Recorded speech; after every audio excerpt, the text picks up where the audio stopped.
अस्सलाम वालेकुम। उम्मीद है कि आप सब खैरियत से होंगे। आज का हमारा लेसन है लेसन नंबर 28 एंड इस लेसन में हम पढ़ेंगे एडजेक्टिव डिक्लिनेशन इम आकुजाटिव। जैसे कि पिछले लेसन में हमने एडजेक्टिव डिक्लिनेशन इम नोमिनेटिव पढ़ा था, इस लेसन में हम देखेंगे एडजेक्टिव डिक्लिनेशन इम आकुजाटिव। आकुजाटिव केस के अंदर एडजेक्टिव डिक्लिनेशन का क्या रूल होता है। सबसे पहले हमने जैसे कि पिछले लेसन में देखा था कि एडजेक्टिव डिक्लिनेशन जो है वो होता क्या है। एडजेक्टिव डिक्लिनेशन को हम एडजेक्टिव एंडुंग भी कहते हैं। एडजेक्टिव एंडुंग्स हम कब लगाते हैं, एडजेक्टिव डिक्लिनेशन हम कब लगाते हैं, जब एडजेक्टिव कोई भी एडजेक्टिव नाउन से पहले आए। जब एडजेक्टिव नाउन से पहले आएगा तो हम एडजेक्टिव एंडुंग्स यानी एडजेक्टिव डिक्लिनेशन लगाएंगे। जैसे कि एग्जांपल्स यहाँ पे हैं, ग्रोस से ग्रोस एडजेक्टिव था और ये गार्टन नाउन गार्टन है तो नाउन से पहले आया, जिसकी वजह से इस पे एंडुंग जो है वो ग्रोसन लग गई, ग्रोसन। शून है, ठीक है, तो उसकी एंडुंग जो है वो शूने फ्राउ हो गया। फ्राउ क्योंकि नाउन था तो नाउन से पहले एडजेक्टिव लगा तो उसकी एंडुंग शूने फ्राउ। इस तरह हैंडी है तो नोएस हैंडी, नोए से एंडुंग लग गई ईएस, नोएस हैंडी। एंड लास्ट वन इंटरेसांटे ब्यूशा। इंटरेसांटे कहते हैं इंटरेस्टिंग को, इंटरेसांटे ब्यूशा, तो एंडुंग है ए, ठीक है। तो एंडुंग जो है वो ई लग गई। अब हम ये देख रहे हैं कि डिफरेंट एंडुंग्स हैं, किसी में ई एन लग रही, किसी में ई, किसी में ई एस। तो ये हम नेक्स्ट टेबल पढ़ेंगे कि ये एडजेक्टिव एंडुंग्स जो हैं इनकी चेंजिंग जो है वो किस तरह से होती है, क्यों इस तरह से इसका बिहेवियर है। इससे पहले हम एडजेक्टिव डिक्लिनेशन यानी एडजेक्टिव एंडुंग को एग्जाम्पल से समझते हैं। जैसे कि हमने एडजेक्टिव डिक्लिनेशन पढ़ा कि एडजेक्टिव डिक्लिनेशन तब लगती है जब कोई भी एडजेक्टिव किसी नाउन से पहले आए। जैसे कि यहाँ पे कुछ एग्जाम्पल्स लिखी हुई हैं। देयर टिश इस्ट नोए, द ठाशे इस्ट शून, दस हाउस इस्ट ग्रोस। इन तीनों सेंटेंसेस के अंदर जो एडजेक्टिव है वो बाद में आ रहा है, नाउन से बाद में आ रहा है। Der Tisch ist neu, die Tasche ist schön, ठीक है, तो नाउन के बाद लग रहा है तो इनमें एडजेक्टिव डिक्लिनेशन यूज़ नहीं होगी। एडजेक्टिव डिक्लिनेशन कब यूज़ होगी, जब यही नोए टिश से पहले आए। जैसे कि हम कहें इश खौफे, जैसे फोर्थ सेंटेंस है, इश खौफे आइनन नोएन टिश। अब ये जो नोए है ये टिश से पहले आया, जिसकी वजह से इस पे एंडुंग जो है वो ई एन लग गई। Ich kaufe einen neuen Tisch।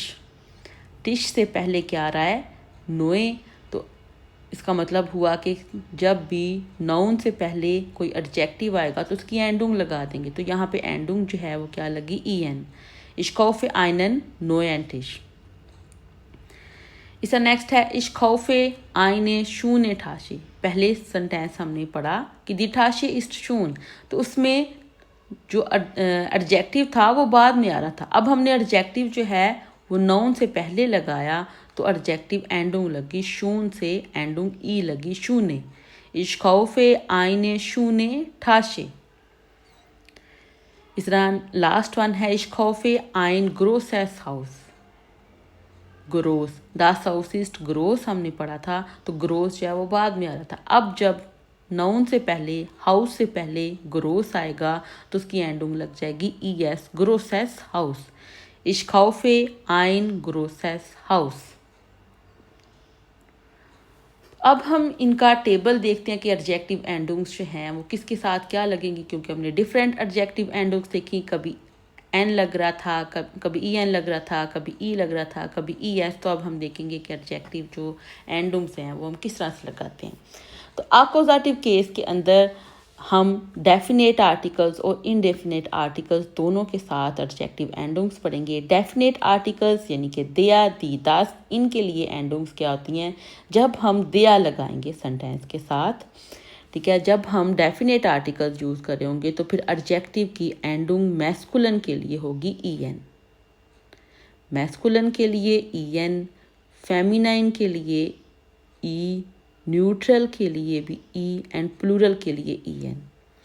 इसी तरह इनडेफिनेट आर्टिकल्स के अंदर आइन आइने, इंडेफिनेट आर्टिकल्स जो हैं वो आइन आइने होते हैं। जब हम सेंटेंस में आइन आइने जो है आर्टिकल्स यूज़ करेंगे तो एडजेक्टिव एंडुंग्स जो हैं वो डिफरेंट होंगी। मैस्कुलिन के लिए ई एन, फेमिनाइन के लिए ई, दोनों ये सेम हैं डेफिनेट आर्टिकल्स की तरह, लेकिन न्यूट्रल प्लूरल में डिफरेंस आ जाएगा। न्यूट्रल में ES लगेगा एंड प्लूरल के अंदर ई।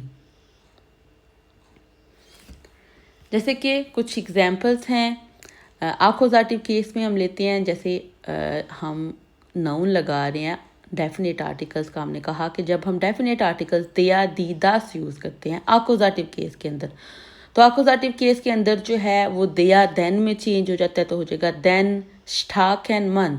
एंडुम जो है स्टाक जो है वो एडजेक्टिव है, तो हमने कहा एडजेक्टिव जो एंडुम होगी मैस्कुलन के अंदर वो EN होगी। डेफिनेट आर्टिकल्स के लिए मैस्कुलन की एंडुम EN होगी, तो क्योंकि यहाँ पे डेफिनेट आर्टिकल लग रहा है देन, सो इसलिए EN एंडुम स्टार्कन, देन स्टार्कन मन।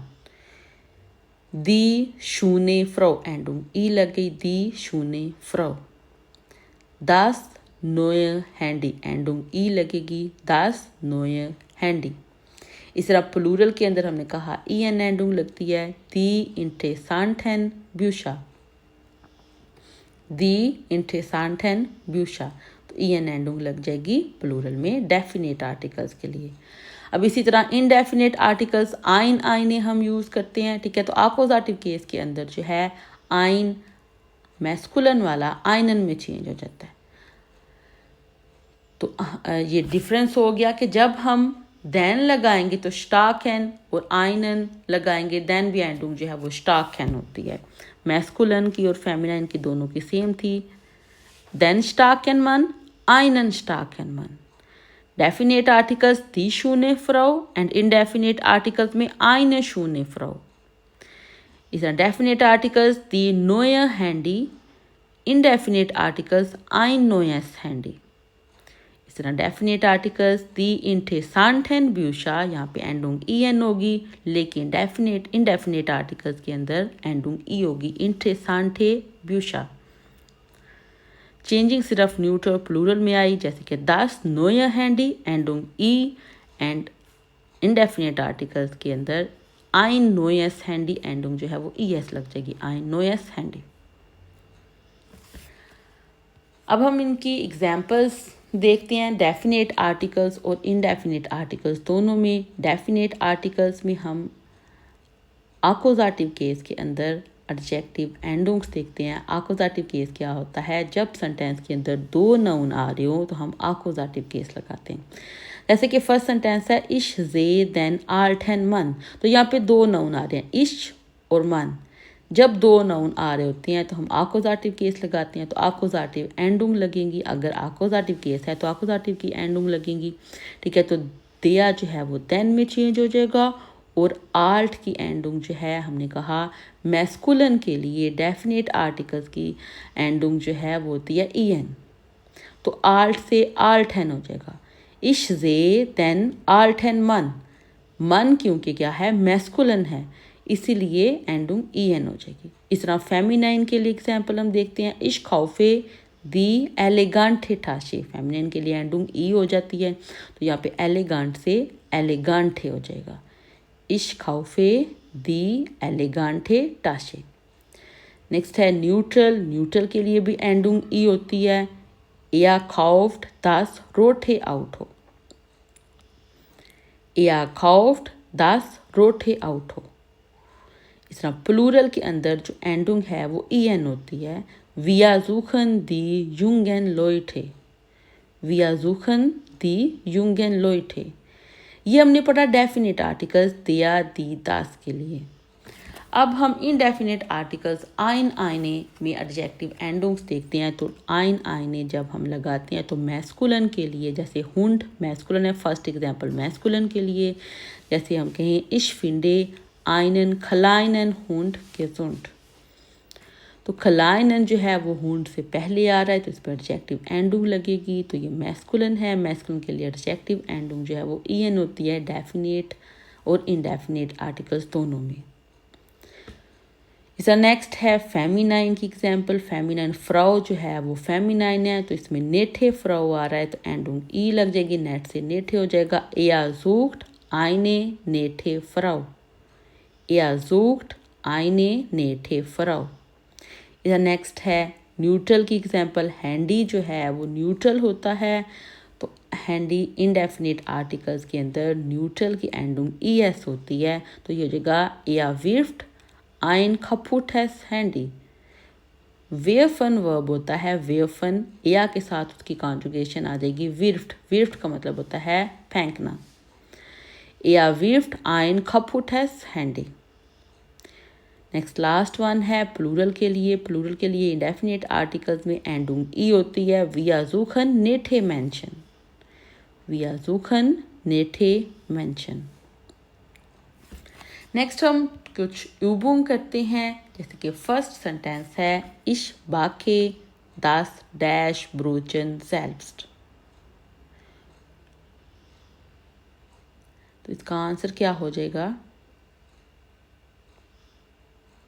Ich backe das dash Brötchen selbst। das Brötchen होता है, यानी कि ये न्यूट्रल है, और आर्टिकल कौन सा है? Definite article. डेफिनेट आर्टिकल्स में न्यूट्रल के लिए एंडिंग क्या होती है? ई। तो ये हो जाएगा kleine। Ich backe das kleine Brötchen selbst। इसका नेक्स्ट Übung Nummer 2 है nach dem Essen lese ich dash emails। Emails यहाँ पे प्लूरल है, तो यहाँ पे आर्टिकल्स जब इनडेफिनेट आर्टिकल्स हम यूज़ कर रहे होते हैं, तो इनडेफिनेट आर्टिकल्स आइने हम प्लूरल के साथ नहीं लिखते, तो इसका मतलब यहाँ पे इनडेफिनेट आर्टिकल लग रहा है। तो ईमेल्स के लिए प्लूरल में इनडेफिनेट आर्टिकल्स की एंडिंग जो है वो क्या होती है? ई। तो ये हो जाएगा आल्टे।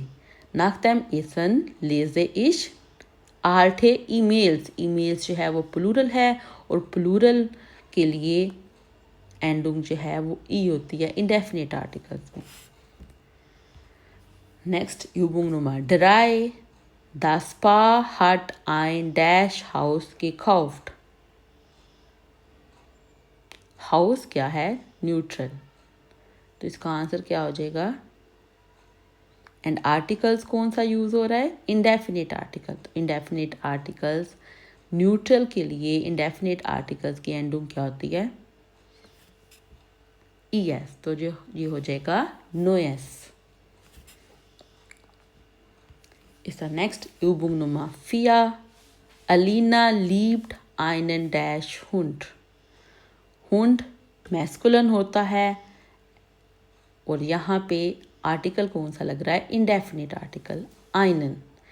इनडेफिनेट आर्टिकल्स में मैस्कुलिन के लिए एंडिंग जो है वो क्या होती है? en। तो ये हो जाएगा ट्रोयन। ट्रोयन कहते हैं लोयल को। Alina liebt einen treuen Hund। उम्मीद है कि आप लोगों को इस लेसन की समझ आ गई होगी। अगर आप लोगों को ये लेसन अच्छा लगा है तो इस वीडियो को लाइक और चैनल को सब्सक्राइब करना मत भूलिएगा। अल्लाह हाफिज़।